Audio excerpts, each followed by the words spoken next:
કર્મનું ગણિત. આ આખા મહોત્સવનો એક કોમન સબ્જેક્ટ છે જીવનનું ગણિત. અને આ એક મુખ્ય વિષયના પેટા વિષય જે 8 છે એમાંનો આજે પહેલો કર્મનું ગણિત.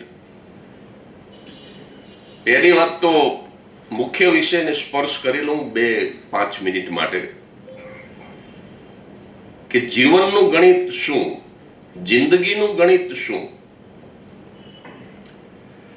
એક ગુજરાતી કવિની અછાંદસ કવિતા પાઠ્યપુસ્તકમાં હું ભણ્યો છું, નામ કવિનું ભૂલી ગયો છું, પણ કદાચ મનસુખલાલ ઝવેરી, કદાચ એમણે એ કવિતાની અંદર એમ કીધું કે આ જિંદગી છે ને એ ગણિત જેવી છે. Life is just like mathematics. અને પછી એણે લખ્યું આગળ કે ગણિત જેવી શા માટે? તો કે ગણિતમાં જો તમે એકાદી રકમ ખોટી લખી નાખો અથવા તો કંઈક તમે જો એની ગણતરીમાં ભૂલ કરો તો આખો દાખલો ખોટો જ આવે, એનો જવાબ ખોટો જ આવે. અને એવું જ એમ કે જિંદગીની અંદર પણ જો તમે કંઈક એવી ભૂલ કરી નાખો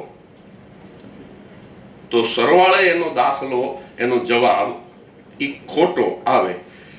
આવું કવિએ લખ્યું અને પછી તરત જ આખો ભાવ પલટો છે એ કવિતાની અંદર. અને પછી કવિ લખે છે કે ના ના, આઈ એમ રોંગ.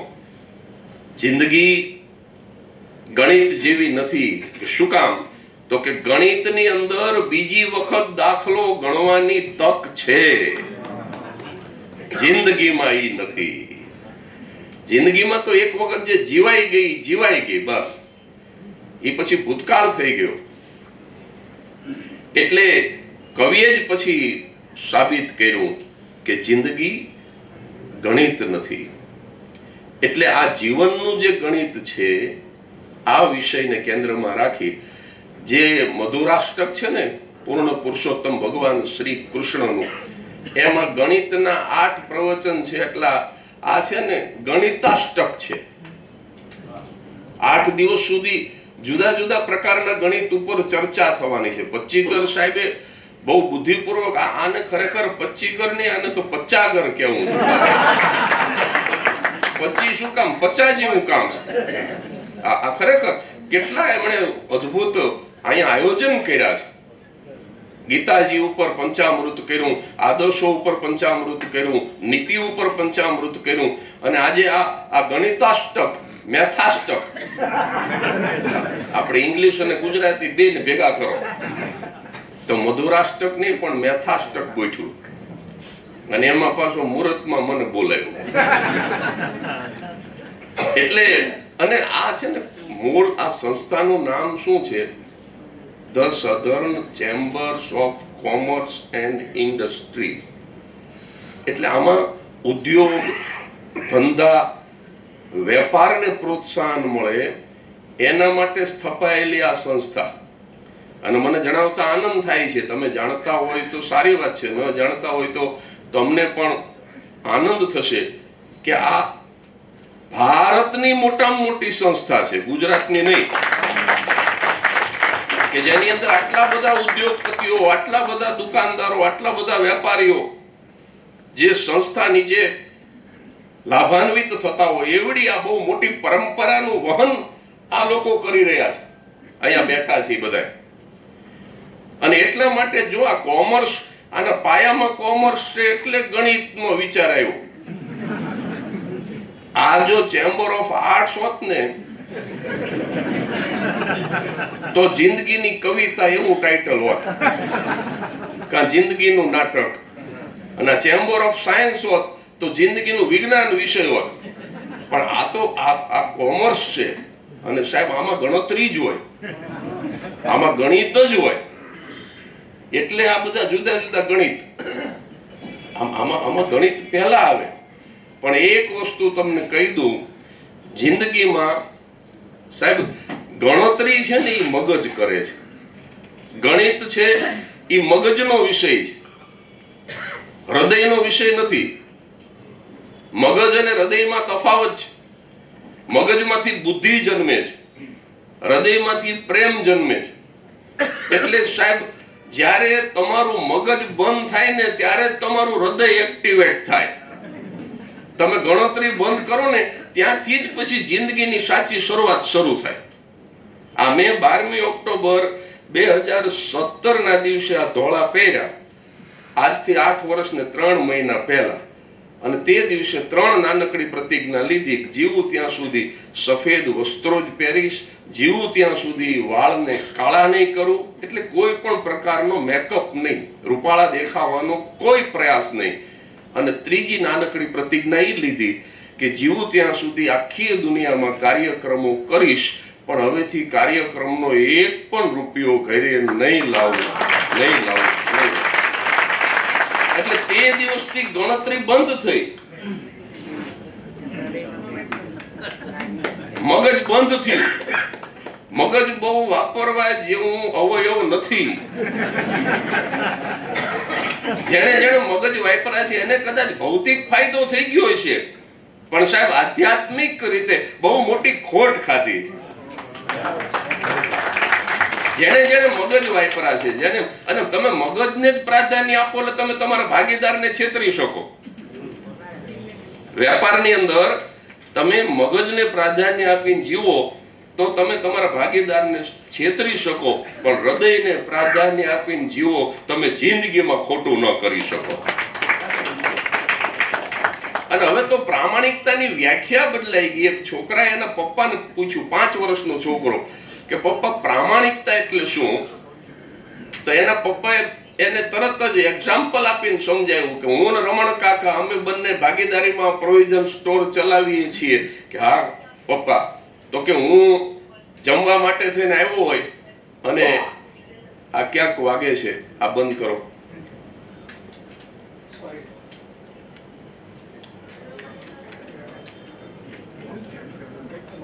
છોકરાએ એના પપ્પાને પૂછ્યું કે પપ્પા પ્રામાણિકતા એટલે શું? એના પપ્પા સમજાવે છે, હવે તો વ્યાખ્યા બદલાઈ ગઈ. એ કે હું ને રમણ કાકા કરિયાણાની દુકાન ભાગીદારીમાં ચલાવીએ છીએ, અને રમણ કાકા બપોરે ઘરે જમવા ગયા હોય, કોઈ ગ્રાહક આવ્યો અને ભૂલથી એ ગ્રાહક જો 100 રૂપિયા વધારે આપીને જતો રહે, તો કે રમણ કાકા જમીન આવે એટલે એના ભાગના હું 50 આપી દઉં તો એને પ્રામાણિકતા કહેવાય.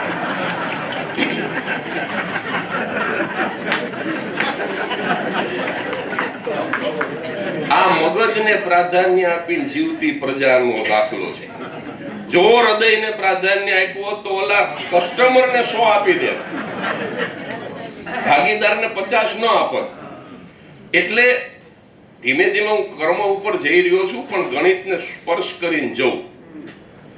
અમારા અંબાલાલ ને એના બાપા લઈ ગયા નિશાળ ને માસ્ટર ને ગગલાવા માંડ્યા કે આવું ભણાવો, આ દર મહિને 1200 રૂપિયા શેના ભરીશ? માસ્ટર કે પણ શું ભૂલ થઈ ગઈ? તો કે આ મારો છોકરો અંબાલાલ 40 ગુણ્યા 3 કહું છું 200 જવાબ આપે છે. 40 ગુણ્યા 3 બરાબર 200 થાય. માસ્ટર કે શાંતિ રાખજો, દાખલ કર્યો ત્યારે 400 કહેતો. આ 6 મહિનામાં હું સમજાવીને 200 સુધી લઈ આવ્યો. અને મારા ઉપર ભરોસો રાખો, પરીક્ષા આવશે ત્યાં સુધીમાં 120 સુધી પહોંચાડી દઈશ. એટલે તમે મારા ઉપર ભરોસો રાખજો, પ્રવચન પૂરું થશે ત્યાં સુધીમાં 120 સુધી પહોંચાડી દઈશ તમને. પણ ધીરજથી, ધીમે ધીમે, ઓલે.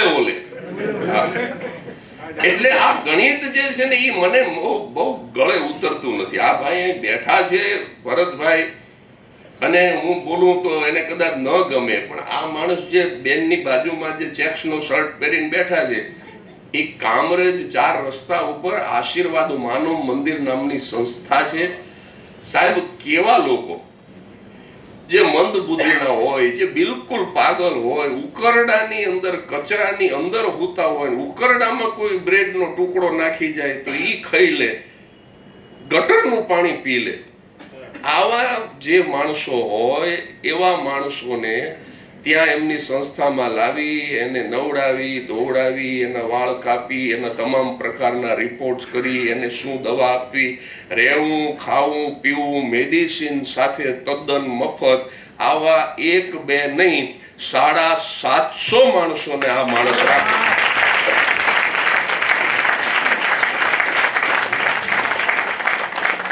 સાહેબ તમે એક રાખી દો, આવો એક દિવસ જ અને એક જ, તો આ છે ને આ મગજ બંધ કરીને બેસી ગયેલો માણસ છે, ગણતરી બંધ કરી દીધી છે, ગણિત ઉપર ચોકડી મારી છે. એટલે જિંદગીનું ગણિત કહો કે ચાહે કર્મનું ગણિત કહો સાહેબ, જ્યાંથી ગણતરી બંધ થાય છે સાહેબ, બુદ્ધિ નો સીમાડો સરહદ પૂરી થાય ને ત્યાંથી શ્રદ્ધા શરૂ થાય.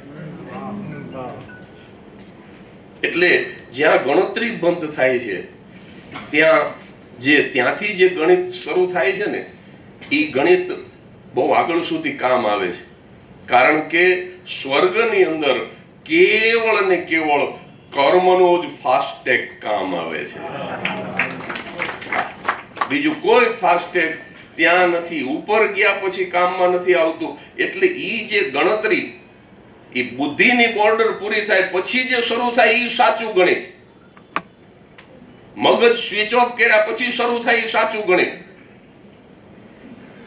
એટલે હવે આટલી ભૂમિકા બાંધ્યા પછી હવે હું કર્મ ઉપર આવું. દરેક માણસને સાહેબ બોલવાનું બહુ ગમે છે.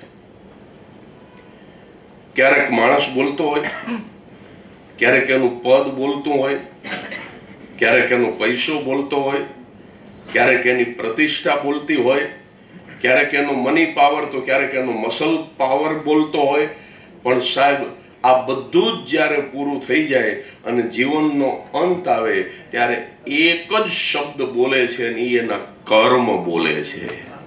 કર્મ સિવાય બીજું કંઈ જ બોલતું નથી. આ બધી જ વાણી, આ બધી જ વૈખરી, આ બધી જ વાચા જ્યારે બંધ થઈ જાય ત્યારે એક જ વાણી જે ચાલતી હોય છે એ કર્મની વાણી છે. અને એ કર્મનું ગણિત મારી મતિ બુદ્ધિ પ્રમાણે મારે તમારી સામે થોડા વિચારો રજૂ કરવા છે. એમાંનો પહેલો એક પ્રસંગ ખોલું. એક પિતા અને એક પુત્ર, બંને વચ્ચે બહુ સારો મનમેળ, વિચારો બેયના મળે, કોઈ જાતની તકરાર ન થાય. પણ એક નાનકડી વાતને લઈને ક્યારેક પિતા પુત્ર વચ્ચે મનભેદ નહીં પણ મતભેદ થતા. શું? બાપ જે હતો ને ઈ વાદળી રંગના કાણાવાળા મોજા પહેરી લે અને છોકરો ઈ જોઈ જાય એટલે તરત જ કઢાવી નાખે કે બાપા આ કાણાવાળા મોજા કાઢી નાખ. આપણે ગરીબ હતા ત્યારની વાત જુદી છે. હવે તો આપણે 2-3 સ્કીમ બહાર પાડીને 8-10 જણાને બૂચ મારી દીધા. હવે આપણે કાણાવાળા મોજા પહેરવાની જરૂર જ ક્યાં છે? જો આ મગજથી આ બધું આવી શકે, મગજ આ બધું લાવી શકે. હવે તો આપણે અમીર થઈ ગયા. હમણાં જ હું 1 ડઝન નવા મોજા તમારા માટે લઈ આવ્યો અને આ કાણાવાળા પહેરો કાઢી નાખો. એનો બાપ કે પણ મારે ક્યાં બૂટ કાઢવા છે? કોને ખબર પડવાની? બીજા જોવે કે ન જોવે, આપણને તો ખબર છે ને સાહેબ. દુનિયા ભલે જગદીશ ત્રિવેદી માટે ગમે એ માનતી હોય, જગદીશ ત્રિવેદીને પાકી ખબર હોય પોતે કેટલામાં છે. બીજા જોવે કે ન જોવે પણ આપણને જ ખબર છે કે આપણે અંગોઠો દેખાય એવા પહેરીને આવ્યા છીએ. માણસ પોતે પોતાની જાતને જાણતો હોય છે અને એટલે જ એકાંતમાં નથી રહી શકતો, કારણ કે જાતનો સંગ કરવો પડે છે. આ બધાય માણસોની સાથે અત્યારે બોલવામાં મને બહુ મજા આવે ને શેર લોહી ચડે, ગલગલિયા થાય કે આટલા બધા ઓવરફ્લો ક્રાઉડ સાંભળવા આવ્યો ને હજી ઉપર બેઠા છે. પણ હું એકાંતમાં નથી રહી શકતો. શું કામ? કે તમારા બધાયનો સંગ કરવો મને ગમે છે, કારણ કે તમે મને ઓળખતા નથી અને એકાંતમાં મારે મારી જાતનો સંગ કરવો પડે છે. હું મને બરાબર ઓળખું છું સાહેબ. હું મને બરાબર જાણું છું એટલે મારે નથી મળવું. એટલે એકાંતમાં જાતનો સંગ કરવો પડે છે અને એ બહુ કઠિન છે. એટલે માણસ તરત જ ફોન કરવા માંડે, કાં તો કોકને બોલાવી લે, કાં તો ફેસ ટાઈમ કરવા માંડે. એકલો રહી નથી શકતો. એકલતા અને એકાંત બે સમાનાર્થી શબ્દ લાગે પણ સમાનાર્થી નથી. અંગ્રેજીમાં અલોન એન્ડ લોનલીનેસ એ સમાનાર્થી નથી. જે તમને ગાંડા કરી મૂકે એ એકલતા છે અને જે તમને શાણા કરી દે એ એકાંત છે. એટલે દીકરાએ કીધું કે બાપા આપણને તો ખબર છે, ભલે બૂટ ન કાઢવાનો હોય, આ કાણાવાળા મોજા કાઢીને બીજા નવા પહેરી લ્યો. આવું 2-3 વખત બનેલું. 2-3 મહિના થાય તો વળી બાપા એકાદ વાર વાદળી રંગના પહેરી લે, વળી છોકરો કે કાઢી નાખો. આવું 3 વખત બન્યું હતું. અને એક દિવસ સાંજે પિતાએ પોતાના પુત્રને બોલાવીને કીધું કે બેટા અહીંયા આવ, મારે તને એક વાત કરવી છે. કે શું? તો કે મને એવું લાગે છે કે હવે હું બહુ ઝાઝા દિવસનો મહેમાન નથી. તો કે પપ્પા એવું ન બોલો, તમે કેવી ગરીબી વેઠીને અમને બધા ભાઈ બહેનને ભણાવ્યા, ગણાવ્યા, પરણાવ્યા, સમાજમાં રહેવાને માટે લાયક બનાવ્યા.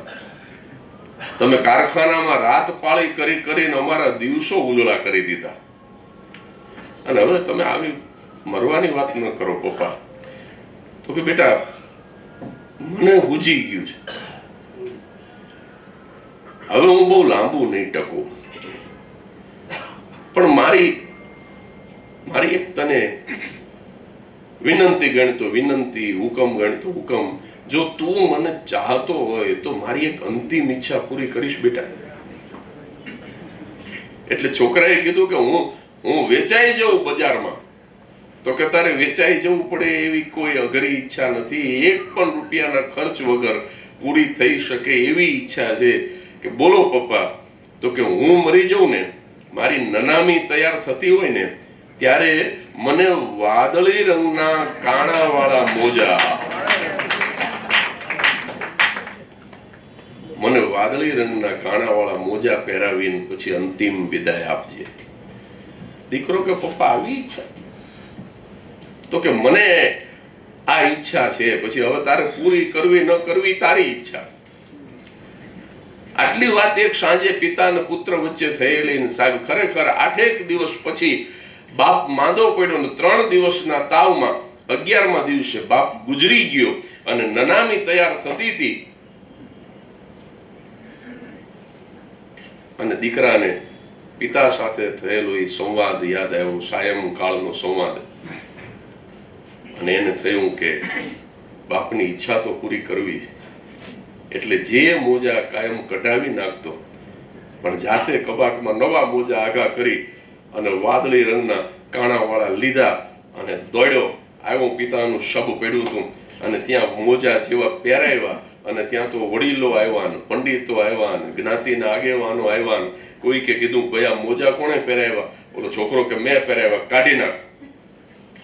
છોકરો કે ન કાઢું, મારા બાપની અંતિમ ઈચ્છા. અરે મોજા કાઢી નાખ.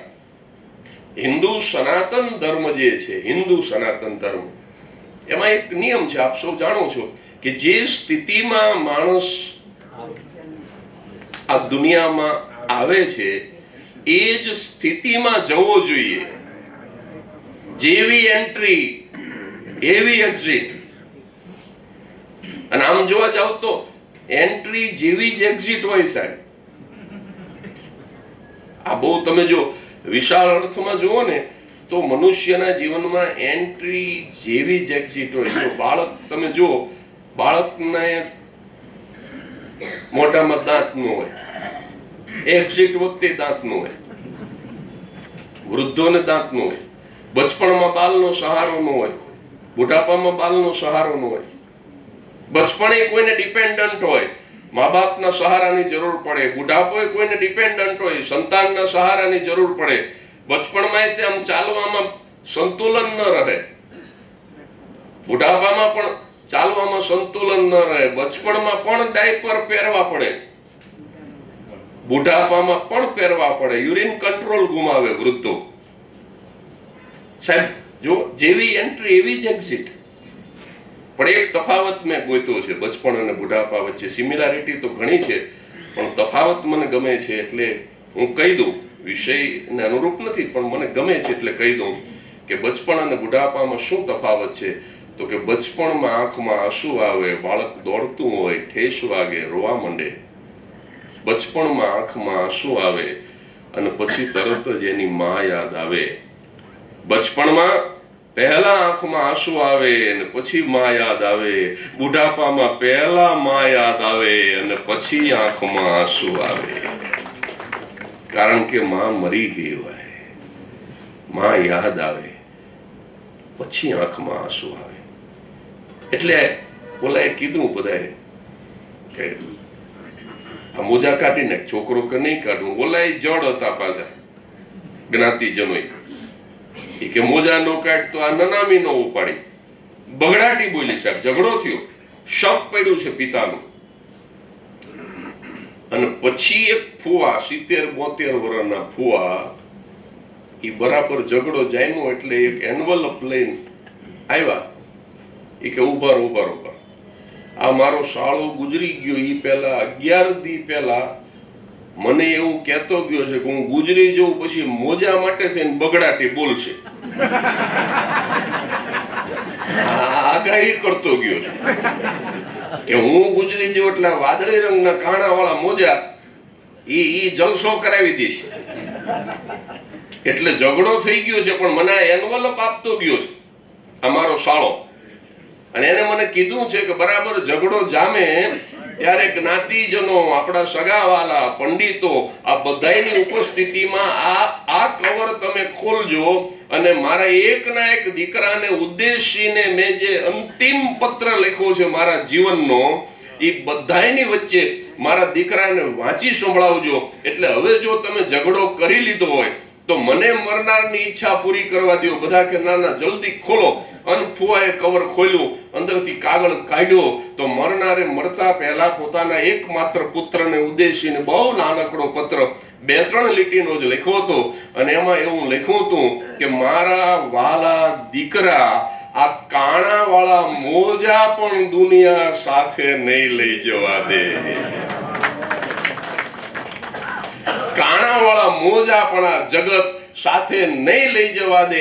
એટલા માટે જો તને તારું યોગક્ષેમ વહામ્યમ, આપણા ઘરબાર ચાલી જાય, આપણા વ્યવહાર ચાલી જાય, આપણે ભૂખા સૂવું ન પડે, આપણે ઉઘાડા રહેવું ન પડે, આપણો વ્યવહાર ચાલી જાય, એટલું જો તારી પાસે એકઠું થઈ જાય તો સંપત્તિનો બહુ પરિગ્રહ ન કરતો દીકરા, જરૂરિયાતમંદને આપતો રહેજે, વેચતો રહેજે. અને સાહેબ છોકરો આ એક જ પત્ર ઉપર હલી ગયો અને ત્યાંથી એ પત્ર હાંભળો, મગજ બંધ કરી દીધું, ગણતરી બંધ કરી દીધી. અહીંયા ગણિત શૂન્ય થઈ ગયું છોકરાનું જીવનનું. હવે આ પ્રસંગ મેં શું કામ કીધો કે કાણાવાળા મોજા સાથે આવવાના. અહીંયા ઇસ્લામ ધર્મના બંદાઓ બેઠા, એ કઈ લઈ જતા નથી, હિન્દુ લઈ જતા નથી, ખ્રિસ્તી લઈ જતા, કોઈ ધર્મનો કોઈ મનુષ્ય કઈ સાથે લઈ જતો નથી, કઈ સાથે આવતું જ નથી. તો સાથે શું આવે છે ઈ આજનો વિષય આવે છે. સાથે કઈ નથી આવતું એમ નહીં, સાથે આવે છે ચોક્કસ તમારા કર્મ સાથે આવે છે.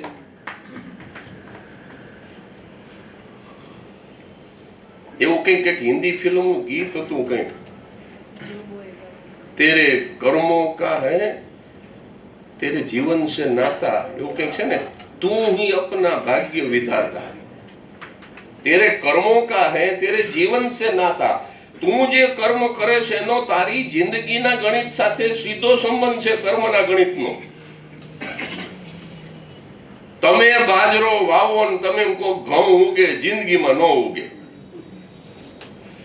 તમે ઘઉં વાવો ને તમે કહો મકાઈ ઉગે, જિંદગીમાં ન ઉગે સાહેબ. તમે ઘઉં વાવો તો ઘઉં જ ઉગે, તમે મકાઈ વાવો તો મકાઈ જ ઉગે. એટલે સાહેબ તમે સત્કર્મ કરો તો એનું સારું ફળ મળે મળે ને મળે. અને જો તમે કુકર્મ કરો ને તમે માનો કે તમને એનું ખરાબ ફળ ન મળે તો સાહેબ ભૂલી જાયજો ભગવાનના બાપને પણ આ ભોગવવું પડે. શબ્દ વેધી બાણ છોડ્યું દશરથે. એને એમ થયું કે કોઈ મૃગ, કોઈ હરણ પાણી પીવે છે, એ એવું બાણ હતું. આ કપોળ કલ્પિત વાતો નથી સાહેબ. આ વિજ્ઞાન મારા તમારા દેશમાં હતું કે શબ્દની દિશામાં જાય અને શબ્દને વીંધી નાખે.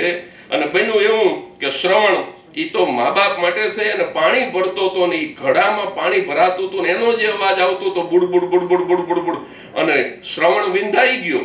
અને દશરથે જઈને જોયું કે આ તો મૃગ નથી, માણસ છે. અને પછી ઘડો લઈને આંધળા મા બાપ પાસે અયોધ્યાનો રાજા દશરથ ગયો. બોલી નથી શકતા કે શ્રવણ શ્રવણ ક્યાં છો તું? અને પછી અંતે કહેવું પડ્યું કે તમારો દીકરો નથી. કે કેમ? તો કે એનું અવસાન થયું છે.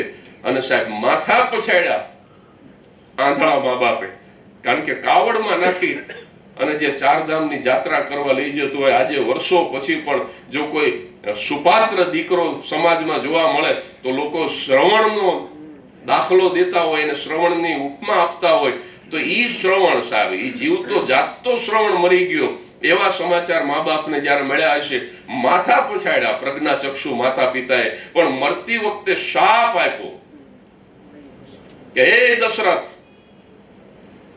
અમે જેમ અમારા દીકરાના વિયોગમાં અત્યારે જુરી જુરીને મરીએ છીએ, હે દશરથ તમે પણ તમારા દીકરાના વિયોગમાં આવી જ રીતે તરફડી તરફડીને તમારો પ્રાણ કાઢશો.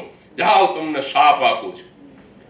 અને સાહેબ બ્રાહ્મણ હોય ને, પંડિત હોય ને, બ્રાહ્મણ ને પંડિત એ બધું છોડો, હું બહુ આમ એવા બધા વાડામાં નથી માનતો, પણ બ્રાહ્મણને બદલે એમ રાખો કે કોઈ પવિત્ર માણસ હોય ને સાહેબ, તો એનો શાપ પણ વરદાન બની જાય. દશરથ નિસંતાન હતા, આ શાપ મળ્યો તો 4 દીકરા મળ્યા સાહેબ.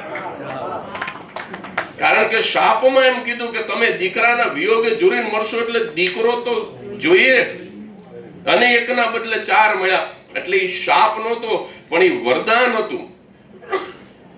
પણ એ સાચું તો પડ્યું. આ કર્મનો બદલો, આ કર્મનું ફળ. તમારા જીવનમાં જો તમને દુઃખ આવે, તમારા જીવનમાં તમને કંઈક તકલીફ થાય, તમે જો દુઃખી થાવ, હેરાન થાવ, તમને એમ લાગે કે આ કંઈક સજા થઈ છે મને, તો સાહેબ કર્મના સિદ્ધાંત ઉપર શંકા ન કરશો, કુદરતનો નિયમ ખોટો ન માનશો. આ એક વાક્ય લખી લેજો કે જો તમને જીવનમાં સજા થાય તો માનજો કે તમે ગુનો કર્યો છે, તમે ભૂલ કરી છે. આ કર્મોનું ગણિત. તમે ભૂલ ન કરી હોય તો સજા થાય જ નહીં સાહેબ. તમે ભૂલ કરી જ છે, તમે યાદ રાખ્યું હોય ન રાખ્યું હોય એ વાત જુદી છે, પણ ભૂલ કર્યા વગર સજા ન થાય, કાયદો તોડ્યા વગર સજા ન થાય. રેડ સિગ્નલમાં ઘૂસી જાવ તો જ મેમો ફાટે. આ સીધો નિયમ.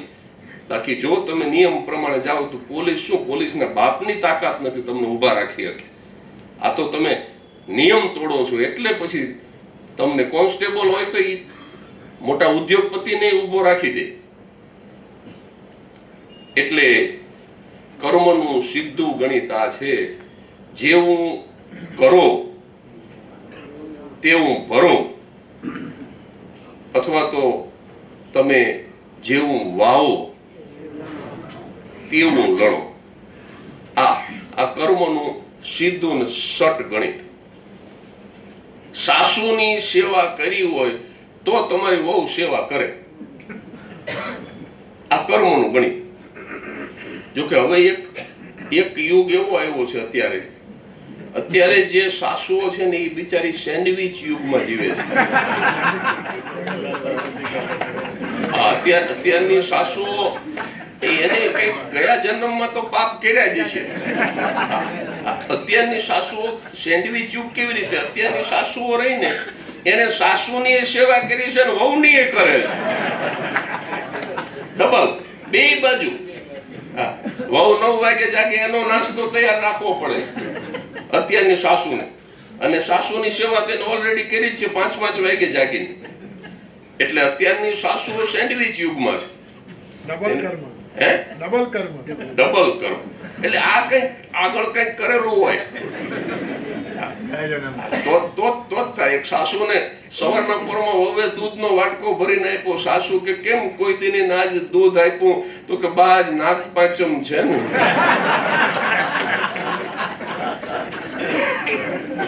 નાગણીને હારું જેટલું પીવે એટલું. બીજો વાટકો દઉં બા, બાકી જીવ ત્યાં સુધી દૂધ ન પીવું.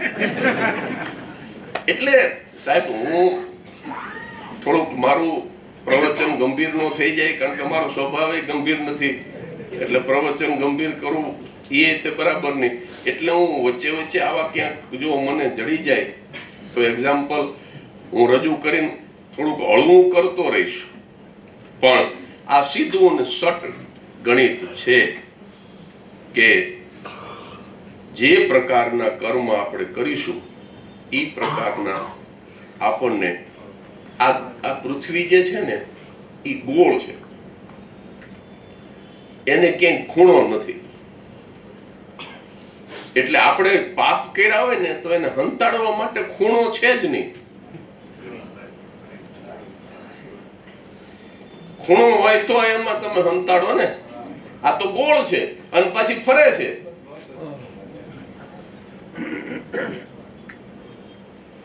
એટલે ફરતા ફરતા ફરતા ફરતા તમારા પાપ તમારી પાસે ન આવે એવું બને જ નહીં સાહેબ. આવે જ, આવ્યા વગર નો રહે. એક બાપા મરવા પડ્યા હતા, છેલ્લા શ્વાસ હાલે. વૈદ્યોએ, હકીમોએ, તબીબોએ કહી દીધું તું હવે દવાની જરૂર નથી, હવે દુવાની જરૂર છે, હવે આ જીવ ગતિ કરી જાય તો સારું. દવાઈ બંધ કરી દીધી હતી અને બાપા પડેલા ખાટલામાં, છેલ્લા શ્વાસ હાલે ને એમાં આ ડોહો બોલ્યો. ઈ કે મોટો દીકરો મનસુખ, ત્યાં તો મનસુખાએ જમણો હાથ પકડ્યો. ઓશિકા પાસે બેઠો હતી કે બાપા આ બેઠો. હારું હારું. વળી થોડીક વાર થઈ તો કે વચેટ વિનિયો, ત્યાં તો વિનિયાએ ડાબો પકડ્યો. એ કે બાપા આ બેઠો, આ ઓશિકા પાસે બેઠો છું. હારું હારું. વળી થોડીક વાર થઈ તો કે નાનો નભોડો પાંગે તે બેઠો હતો, એને પગ દબાયો. એ કે બાપા આ પાંગે તે બેઠો. આ ડોહો મરવા પડ્યો હતો તો એ પાછો કે ત્રણેય દીકરા ઘરે, દુકાન હાવ રેઢી. એ દુકાન રેઢી બોલ્યા, જીવ જતો રહ્યો, જીવ ગતિ કરી ગયો. પણ એ દુકાનની ચિંતામાં જીવે ગતિ કરી. આ બધા વ્યવસાય સાથે સંકળાયેલા છે એટલે આ દાખલો દઉં. આમાં દુકાન વાળા ને કારખાના વાળા ને બધા હોય. આમાં કઈ કર્મકાંડી બ્રાહ્મણ તો કોઈ દેખાતા નથી. એટલે એ દુકાનની ચિંતામાં જીવ જતો રહ્યો. એટલે બાબો સીધો બીજા ભાવમાં બોકડો થયો અને એની દુકાન ફરતો જ આંટા મારે. અને જેવો બાજરાની ગુણમાં મોઢું નાખવા જાય ત્યાં મનસુખો, વિનિયો, નભોડો ત્રણેય દોડે અને લાકડીએ હગા બાપને મારે, પણ બાજરો ન ખાવા દે. સાહેબ આ કર્મોનું ફળ છે. મળતી વખતે પણ એને ગણિત ગણ્યું. મળતી વખતે પણ હૃદયને નહીં મગજને પ્રાધાન્ય આપ્યું. એ વખતે છેલ્લા શ્વાસમાં ક્યાં દુકાનની ચિંતા કરવાની જરૂર હતી સાહેબ? એ વખતે એમ કહેવું જોઈએ કે 5 તોલા હોનું પડ્યું છે, 5 બેન દીકરીઓને દઈ દે પછી જવું, તો હૃદય એક્ટિવેટ થયું કહેવાય, અને તો આ બોકડો ન થવું પડે. આ જ્યાં ગણિત આવે છે ત્યાં મુજારો થાય. એટલે ગણિત મને તો જો કે મને તો ફાવ્યું જ નથી પહેલેથી. હું આમે તે 11માં મને સજાના ભાગરૂપે શિક્ષકોએ નાપાસ કર્યો. આ જોક નથી. મારા 4 મા બાપ, 2 મારા જન્મદાતા, 2 મારા પાલક માતા પિતા, બધાને 2 હોય, મારે 4, અને એ 4 થાકી ગયા એટલે મને બોર્ડિંગમાં મૂક્યો. હા, આને ઘરે ન રખાય. લીંબડીની બ્રાહ્મણ બોર્ડિંગમાં મૂક્યો. આ જોક નથી. આ જો તમે, આ કર્મનું જ ગણિત, બીજું કાંઈ નહીં. કર્મોનું જ ગણિત. બોર્ડિંગમાં હું 8, 9 ને 10 3 વર્ષ રહ્યો, પણ એ 3 વર્ષના અંતે ગ્રહપતિ એવો થાક્યો, એને 3જું વર્ષ પૂરું થયું તો ટ્રસ્ટીઓને પત્ર લખ્યો કે આવતા વર્ષે બોર્ડિંગમાં કાં મને રાખો ને કાં જગદીશ ત્રિવેદી રાખો. આ જરાય જોક નથી. હું તમને લીંબડી બ્રાહ્મણ બોર્ડિંગ, હું તમને બધું નામ સાથે કહું. બીપી શુક્લ ગ્રહપતિ, અને સાહેબ તાબડતોબ ટ્રસ્ટીઓની મીટિંગ મળી, અને મીટિંગની અંદર બધા જ બ્રાહ્મણ હતા, તોય સર્વાનુમતે નિર્ણય લીધો. ઈ કેવડું મોટું મિરેકલ કહેવાય કે બ્રાહ્મણો સમૂહમાં ભેગા થાય ને એક મત થાય.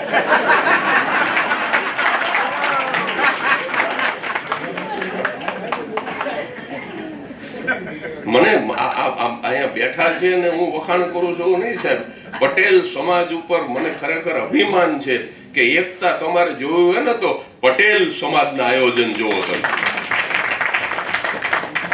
અમારે તો 3 ભેગા ન થઈ શકે.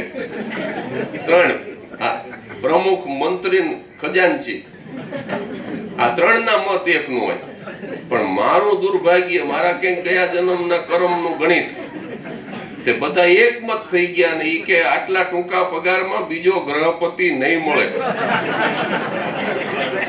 કે તો શું કરાય કે વિદ્યાર્થીને કાઢો.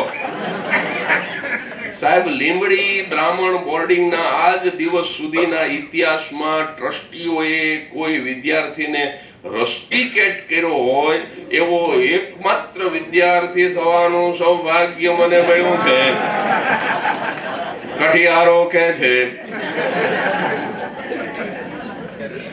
અને પછી થાકવાનો વારો અમારી ગીજુભાઈ શુક્લ કુમાર વિદ્યાલય, એટલે GS બોયઝ હાઈસ્કૂલ લીંબડી, એના શિક્ષકોનો હતો. એ વખતે મારી સાથે, મતલબ મારી ઉંમરના જે છે એ બધાને ખબર છે કે એ વખતે 11મું લોકલ પરીક્ષા ગણાય. જે શિક્ષક ભણાવતા હોય એ જ પેપર કાઢીને એ જ પેપર જોવે. એટલે અમારા સમયમાં 11મા ધોરણમાં કોઈને નાપાસ કરવાનો કુરિવાજ નહોતો.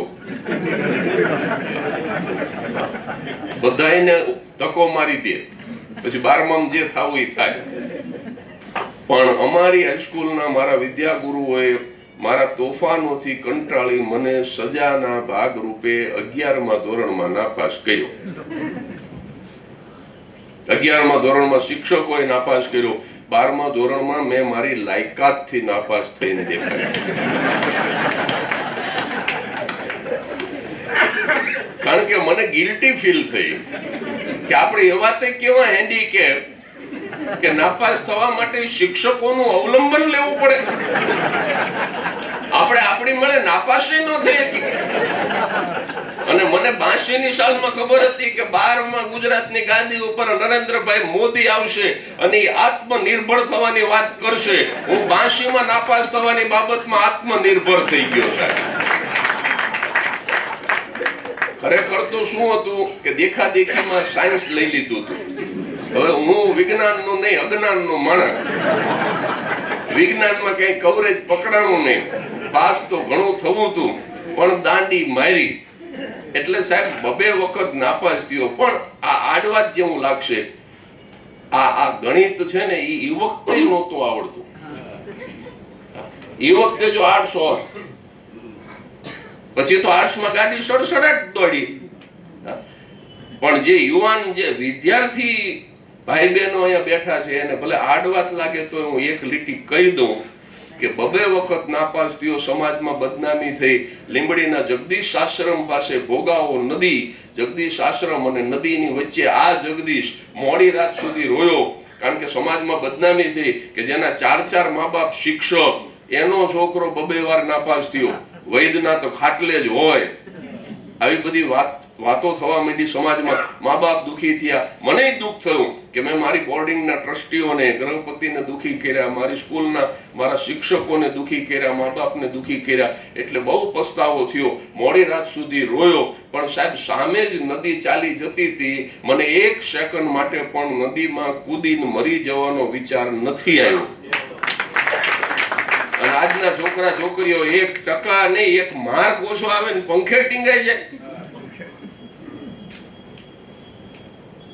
સાહેબ, 2 વખત નાપાસ થયા પછી ઊભો થયો મધરાતે, ત્યારે એક સાત્વિક પ્રતિજ્ઞા સાથે ઊભો થયો તો કે ભલે 2 વખત નાપાસ થયો પણ 2 વખત પીએચડી કરીને ન બતાવું તો હું જગદીશ ત્રિવેદી નહીં. 2 ના બદલે 3 વાર કર્યું. એટલે આ મારા અહમની અભિવ્યક્તિ ન ગણશો, પણ મારું ગણિત ભણવામાં કાચું હતું. અને આ રીતે આમ જુઓ તો દુનિયાદારીની રીતે મારું ગણિત કાચું જ છે. પણ સાહેબ, અમે જે દાખલા ગણ્યા છે ને, એ સમાજમાં દાખલો બની ગયા છે. આજે આપણે દાખલા ગણ્યા, ભરત માંગુકિયા હોય તો ભલે, અને સમાજનો કોઈ પણ સેવક હોય તો ભલે, અને નાનકડું જે કે હું કામ કરી શક્યો મારી 58 વર્ષની યાત્રામાં, તો આ દાખલો સાચો છે. આ દાખલો ગણવાનો છે. આ ગણિત શરૂ કરવાનું છે. સાચું ગણિત આ છે. થૂંક વાળી આંગળી કરીને પૈસા જ ગણવા, ઈ ગણિત નથી સાહેબ. એક અછાંદસ કવિતા, અત્યારે મને શબ્દો યાદ નથી, અચાનક યાદ આવી છે. હું આ કઈ નક્કી કરી નથી આવ્યો. હું સામે ઘડિયાળ સામે જોઈને બોલું છું. આ બધું કઈ ગોઠવીને નથી આવ્યું. હું તમને ઈશ્વર સોગંદ ખાઈને કહું છું. મારે હવે મેં કેવું કરી નાખ્યું છે, માઇકની સ્વિચ ઓન કરીને શ્લોક 5 બોલવાના, અને પછી જે ઉપરથી ઉતરે એ ટાઈમ લિમિટ પ્રમાણે બોલી નાખવાનું. એટલે મને સામે ઘડિયાળ છે, હું બરાબર 7ના ટકોરે પૂરું કરી નાખી. અને મને 60 મિનિટ આપી છે, એટલે આમ મોડું શરૂ કર્યું છે ને તમારે 45 પૂરું કરવું હોય તોય મને વાંધો નથી. હા એમ. એટલે હું તો સામે આ ઘડિયાળ સામે જોઈને જે ઉપરથી ઉતરે છે બોલ્યા કરું છું. મેં કઈ ગોઠવું નથી. આમાં કઈ ફિક્સિંગ ન હોય. અને એટલે મેં ઓલો મોબાઈલ બંધ કરવાનું શું કામ કીધું કે આજે તારા જે પ્રવાહ વહેતો હોય, ક્યાંનું ક્યાંય આમ દોડતું હોય મગજ, અને એમાં કઈક વિક્ષેપ થાય તો પ્રવાહ તૂટી જાય, બીજું કાંઈ નહીં. એટલે એક કવિતા અચાનક અત્યારે પાછી યાદ આવી છે કે એ લોકો પહેલા કાપડના તાકાઓ સંઘરી રાખે છે, એવી કંઈક ભણવામાં આવતી હતી. એ લોકો પહેલા કાપડના તાકાઓ સંઘરી રાખે છે અને ગરીબ માણસ ઉઘાડો થઈ જાય ત્યારે વાર વાર વેચે છે. શબ્દો થોડાક જુદા છે કવિતાના મારા, કારણ કે એ કવિતા મેં વાંચી એને વર્ષો થયા, અચાનક યાદ આવી. એ લોકો પહેલા અનાજના ગોદામ ભરી રાખે છે અને ભૂખ્યો માણસ સડી જાય પછી ખોબો ખોબો વેચે છે. એ લોકો દવાના ગોદામ ભરી રાખે છે અને બીમાર માણસ સડી જાય ત્યારે ટીપું ટીપું વેચે છે. આવી એક કવિતા વર્ષો પહેલા મેં વાંચેલી, પણ છેલ્લે પછી કવિએ લખ્યું છે કે એ લોકો નથી, એ કોણ છે તો કે રૂપિયાની નોટો ખાઈને ઉછળતી ઉધઈ છે. માણસ નથી, એ માણસ નથી. હા, મને અત્યારે શબ્દો પ્રોપર યાદ નથી, પણ એનો ભાવ કંઈક આવો હતો કે રૂપિયાની નોટો ખાઈને ઉછળતી ઉધઈ છે. અને પછી કવિએ જે છેલ્લે જે પ્રાણ જે છે ને એ આ અંતિમ વાક્યમાં છે કે મારે માણસ નથી થવું. તો તારે શું થવું છે તો કે આ રૂપિયાની નોટો ખાઈ ઉછળતી ઉધઈને મારી શકું એવી જંતુનાશક દવા થાવ તો પણ ઘણું છે. જંતુનાશક દવા એટલે અમે અમે અમે અમે કોઈને આમ સીધા નથી મારી નાખતા. આપણે મેં કોઈનું મર્ડર નથી કર્યું. અમે કથાકારો હોય કે કલાકારો હોય કે મોટિવેશનલ સ્પીકર હોય કે સાહિત્યકારો હોય જે લખીને સમાજને કંઈક આપે છે, પચ્ચીગર સાહેબ જેવા જે નાટ્ય અભિનેતા હોય કે જે અભિનય દ્વારા કંઈક સમાજને આપે છે, કોઈ લખીને આપે, કોઈ નાચીને આપે, કોઈ અભિનય કરીને આપે, કોઈ બોલીને આપે, કોઈ ગાઈને આપે, કોઈ વગાડીને આપે. જુદી જુદી વિધાઓ દ્વારા સમાજને જે અમે આપી રહ્યા છીએ એ પણ અમે જંતુનાશક દવા બની અને ઉધઈને મારવાનું સત્કર્મ કરી રહ્યા છીએ. અને સાહેબ, art is not for art sake. દરેક કલાકારે માત્ર કલા અને ખાતર કલા નહીં, રૂપિયા માટે તો નહીં જ, પણ કલા ને ખાતર પણ કલા નહીં. Art is only for God sake. ઈશ્વરને માટે કળા. એટલે આ છે ને ઈશ્વર, આમાં શું છે, એક બહુ સૂક્ષ્મ ગણિત તમને સમજાવી દઉં. એટલા માટે થઈ અને ગણિતમાં હું થોબારો રહી ગયો, કારણ કે આ ગણિત પહેલેથી પાકું હતું. એક બહુ સૂક્ષ્મ વાત છે કે આ જે કળા છે, પચ્ચીગર સાહેબો આ ઉંમરે હમણાં કેટલા વર્ષે તમે મોનો એક્ટિંગ કરી? 45 વર્ષે મોનો એક્ટિંગ કરી. 45 વર્ષનો ગાળો થયો ને, સ્ટેજ મૂક્યું એને, એટલે 45 વર્ષથી એક્ટિંગ નહોતી કરી અને 45 વર્ષે મોનો એક્ટિંગ કરી. એટલે તમે જુઓ, જે જીવ હતો એ તો સાહેબ ગમે ત્યારે પ્રગટ થાય જ, પણ એ શું કામ કરી શક્યા? કારણ કે આ ઈશ્વર દત્ત છે એમના માટે. એક્ટિંગ ગોડ ગિફ્ટેડ છે. Sense of humour is a gift of God. આ કળા કોઈ પણ હોય, લેખનની કે અભિનયની કે વાચિક, એ ઈશ્વર દત્ત છે. એનો મતલબ શું થયો? ઈશ્વરે આપેલી છે, ગોડ ગિફ્ટ, બરાબર, માલિકની મહેરબાનીથી મળેલી છે. એટલે ઈશ્વર જે આપે એ બધી પ્રસાદી ગણાય. આ સીધું ગણિત ભાસ્કરભાઈ. ઈશ્વરે આપણને કળા આપી એટલે એ ઈશ્વરની પ્રસાદી ગણાય. મને બ્રાહ્મણના દીકરાને એટલી ખબર પડે કે પ્રસાદી વહેંચાય, પ્રસાદી વેચાય નહીં. આ એક જ સરળ ને સીધી વાત. એટલે મારું ગણિત ક્યાં જુદું પડે છે, મારી જિંદગીનું ગણિત, કે આ ઈશ્વર દત્ત છે એટલે આને વહેંચાય, આને વેચાય નહીં. Not for cell.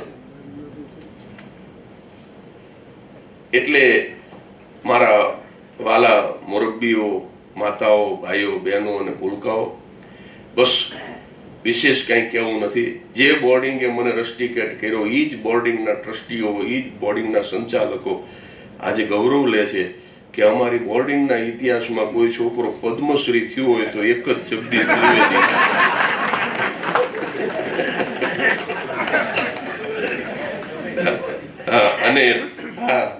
અને અમારી હાઈસ્કૂલના શિક્ષકો એટલા માટે ગૌરવ લે છે કે લીંબડી જાઓ તો અચૂક જાજો. લીંબડીની ગીજુભાઈ શુક્લ કુમાર વિદ્યાલયની અંદર અત્યારે પદ્મશ્રી ડોક્ટર જગદીશ ત્રિવેદી પુસ્તકાલય છે. જે હાઈસ્કૂલે મને નાપાસ કર્યો ત્યાં હું આમ રકમ બોલતા સંકોચ થાય, પણ 11 લાખ રૂપિયા આપી શક્યો અને પુસ્તકાલય એ લોકોએ મારું નામ આપ્યું. અને મેં એમને કીધું ખરું, ઉદઘાટન મારા હાથે કર્યું. મેં કીધું 11માં નાપાસ કર્યો એટલે 11 આપ્યા. જો 12માં કર્યો હોત તો લાખ વધારે આપત, પણ 12માં હું મારી મેળે થયો. એટલે આ સાહેબ આવા હળવા બોલ રહે, ઉદઘાટન હું તો આવું બોલી આવ્યો. એટલે અત્યારે તકલીફ શું થઈ છે, માણસ છે ને સાહેબ, ઈ આમ બહુ એટિકેટમાં જીવવા માંડ્યો. જિંદગીનું ગણિત કંઈક જુદું કરી નાખ્યું અને આ બધી સમસ્યા એમાંથી થઈ છે. આમ એમ કે આપણે છે ને થોડુંક આમ અંતર રાખવું, કીપ ડિસ્ટન્સ. બીજા કોઈ માણસ કસ્ટમર હોય કે કોઈ પણ સ્વરૂપે માણસ મળે, અમને અમારા ચાહકો મળે, એ અમારા કસ્ટમર નથી. અમે કષ્ટ આપીને મારી નાખ્યા હોય તો વાત જુદી છે, લાંબા પ્રવચનો કરી કષ્ટ સહન કરીને મરી જાય કસ્ટમર, એટલે એમ કસ્ટમર હોય તો વાત જુદી છે, એ તો અમારા ચાહકો છે. પણ કોઈ પણ માણસ મળે સાહેબ, કારખાના વાળાને એનો ગ્રાહક મળે કે દુકાન વાળાને એનો મળે કે વકીલને એનો અસીલ મળે કે ડોક્ટરને એનો પેશન્ટ મળે કે શિક્ષકને એનો વિદ્યાર્થી મળે કે કલાકારને એનો ચાહક મળે, તો હવે એવો સમય આવી ગયો કે આમ ડિસ્ટન્સ રાખવું, કીપ ડિસ્ટન્સ, આપણે બહુ અતપ્રોત ન થઈ જવું, એટલે એમ કે આપણું વર્ચસ્વ રહે. આવી જુદી જુદી ગણતરી ગણવા માંડ્યો સમાજ, એમાંથી બધી સમસ્યા થઈ. ઘણીવાર અમારા કલાકારો શું કરે, પડદો પડે ને એટલે પાછળના બાયણે જ ભાગી જાય કે અમે કોઈને ફોટા નહીં પડાવીને, ઓટોગ્રાફ નહીં આપીને, ફોટોગ્રાફ નહીં આપીને. અને હું મારા દરેક કાર્યક્રમમાં બોલું છું ને આજે હું કહી દઉં, કાર્યક્રમ પતે પછી હું 15-20 મિનિટ સ્ટેજ ઉપર ઊભો રહું અને નાનામાં નાના માણસને મારી પાસે આવીને મને બથ ભરવાની છૂટ. ફોટાની ક્યાં વાત કરો છો? કારણ કે એનું કારણ એક જ સાવ સરળ છે સાહેબ. જો આ ગણિત મારું જિંદગીનું ગણિત આ છે કે આ લોકોએ તો બનાવ્યો છે, મને અહીં સુધી પહોંચાડ્યો છે. આમણે આ હેઠે બેહીને સાંભળે. આજે એક પોડકાસ્ટ કરવા જતો હતો સુરતમાં સવારે, એમાં એક ભાઈ સ્કૂટર લઈને પડખેથી નીકળ્યો, ખાલી જોઈ ગયો મને એ કરીને એવી રાડી પાડી કાચ હતો તોય મને સંભળાણી. એટલે મેં કહ્યું શું છે? અરે કે તમે ગાડી ઉભી રાખો, ગાડી. અરે મેં કહ્યું ટ્રાફિક છે, અહીંયા હોર્ન મારે બધા. મને કે હું તમને સાંભળું છું, ફોટો પડાવો છો. પછી થોડેક આગળ જ્યાં ઊભી રખાયું હતું ત્યાં ગાડી ઊભી રાખીને હું ઉતરી ગયો, પછી એને સેલ્ફી લીધી ને હું કે તમને હું બહુ સાંભળું છું, તમારા રીલ સાંભળું છું. અને પાછું મને કે તમે પ્રી વેડિંગ શૂટિંગનો વિરોધ કર્યો ને એ રીલ કે મેં જોયું અને મારા લગ્ન આવતા હતા મેં પ્રી વેડિંગ કેન્સલ કરી નાખ્યું.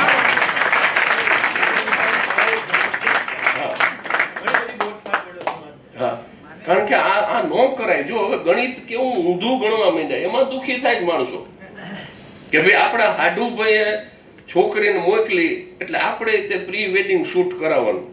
એટલે તમે તમારી જુવાન દીકરીને જમાઈ હારે પરદેશ મોકલો, ઈ પછી ટૂંકા લુગડા પહેરીને દરિયા કિનારે હડિયું કાઢે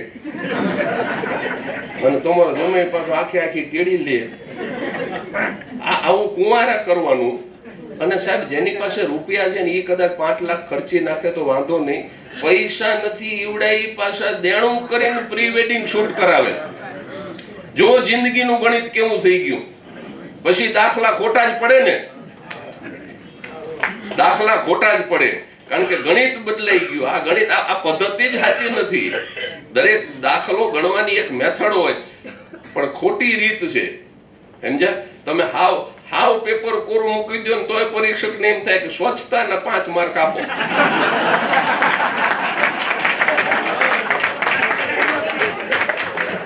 પણ તમે હાવ ખોટું હાવ ભમેડો કરીને મૂકો, જે મેથડ જ નથી ઈ મેથડ થી તમે દાખલો સોલ્વ કરવાનો પ્રયાસ કરો.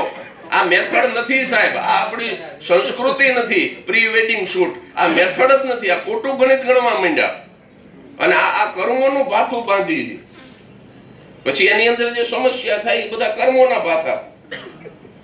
એક ફોટોગ્રાફર મારો ભાઈબંધ છે, મને કે હું 15 દીમાં મને કે આલ્બમ આપી દો. અરે મેં કહું કોઈ 6 મહિના સુધી નથી દેતા અને તું 15 દીમાં આપી દે. અરે મને કે પણ મહિનો મોડું કરું તો છૂટાછેડા થઈ ગયા હોય, પછી બિલ નથી આપતું કોઈ. એ કે તું રાખ, અમારે નથી જોતું. એટલે એ છૂટા પડે પેલા પૈસા લઈ લો, વર અને કન્યા છૂટા પડે પેલા છૂટા લઈ લો. આ જિંદગીનું ગણિત ખોટું ગણ્યું છે એટલે દાખલો ખોટો પડે છે સાહેબ. तेरे कर्मों का है तेरे जीवन से नाता, तू है अपना भाग्य विधाता. આ બબે વખત નાપાસ થયા પછી આ મેં જ ભલે ઈશ્વરની કૃપાથી જ થઈ શકે, હું એક શ્વાસ પણ ન લઈ શકું ઈશ્વરની કૃપા વગર, પણ અથાક પરિશ્રમ કરી, રાત દિવસ મહેનત કરી અને આ કારકિર્દીનું નિર્માણ કર્યું અને એક મંજિલ સુધી પહોંચી ગયો. મંજિલ નહીં, એક ઉતારો, એક પડાવ. મંજિલ તો હજી બાકી છે, પણ એક ઉતારા સુધી, એક પડાવ સુધી પહોંચી ગયો. પછી એમ થયું કે બસ આટલું પર્યાપ્ત છે. એટલે પછી આપણે આ કર્મો, આ ગણિત ગણવાનું શરૂ કર્યું. અને આ ગણિત રહ્યું ને એ જ સાહેબ ઉપર સાથે આવે છે. આ નીચેનું ગણિત આવતું હતું. મેં શરૂઆતમાં જે કહ્યું ને કે કર્મ સિવાય, સાહેબ તમારી પત્ની છે ને એ બહુ તો તમારા ઘરના બારણા સુધી જ્યારે તમારી નનામી ઉપડશે, આમાં કોઈ અમર હોય તો આંગળી ઊંચી કરો. ના કદાચ કોઈ આવ્યું હોય, કોઈ અમર કરવામાં તો જરાક આંગળી ઊંચી કરો. તો જો કોઈ અમર ન હોય એનો મતલબ કે બધા મરવાના. હવે પુરુષો જે છે એને હું કહું કે તમે જ્યારે ગુજરી જશો ત્યારે તમારી પત્ની તમારા ઘરના ગેટ સુધી આવશે, બહુ તો સોસાયટીના નાકા સુધી આવશે. પછી એને બૈરા કહે છે કે હવે અહીંયા ઉભા રહી જાવ, આગળ નથી જવાનું. 4 શ્રીફળ સિવાય કાંઈ નહીં હોય. અને એ શમશાનની બહાર જ્યાં હજી અંદર જવાનો ગેટ આવશે ને ત્યાં કે ભાઈ ઉભા રહો, આ 4 શ્રીફળ લઈને જાવો ન જોઈએ, ફોડી નાખો. એટલે એ સ્મશાનના ગેટમાં દાખલ થાવ એ પેલા ફેરવીને એ 4 શ્રીફળ એ કાઢી નાખશે સાહેબ. અને દીકરો બહુ તો સાહેબ તમારી ચિતા લાકડાનો ઢગલો જે ગોઠવેલો છે ત્યાં સુધી આવશે. અને પછી સાહેબ છેલ્લું જે ખાપણ જેને કફન કહેવાય એ પણ ખેંચી લેશે. પછી તમારું નગ્ન શરીર હશે અને કાષ્ટનો ઢગલો હશે. અને ત્રીજો કેવળ અગ્નિ હશે, બીજું કાંઈ નહીં.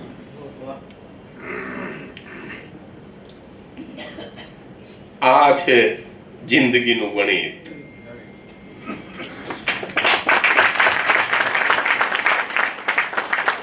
આ છે આપણા કર્મોનું ગણિત. અને એટલા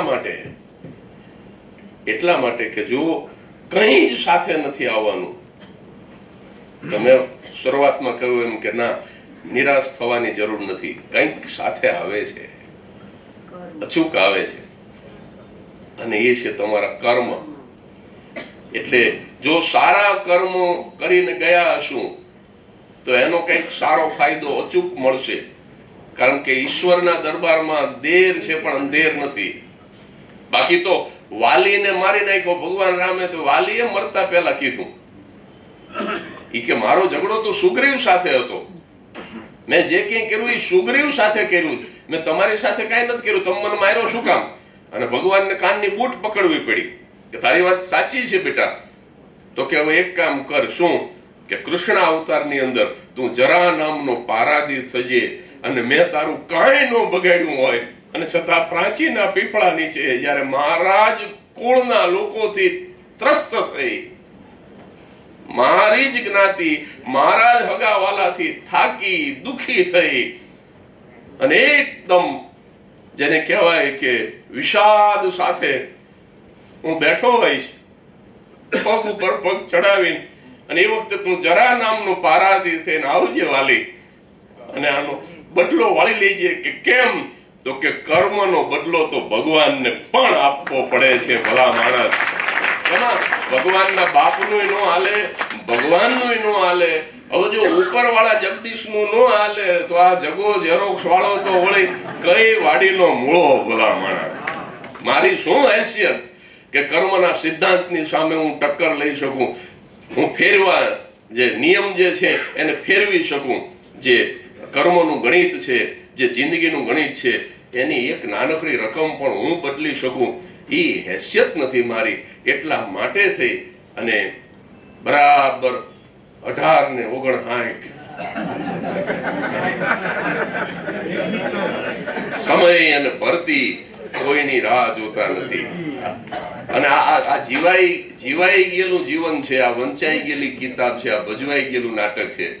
ગણિતનો દાખલો તો તમે રકમ પૂછી અને ફરીથી નહીં માંડી શકો, ફરીથી તમે પાછા સુધારી અને એને સાચી રીતે ગણી શકો, પણ જીવાઈ ગયેલી જિંદગી એ બીજી વખત તમે રિવાઇન્ડ કરી શકતા નથી.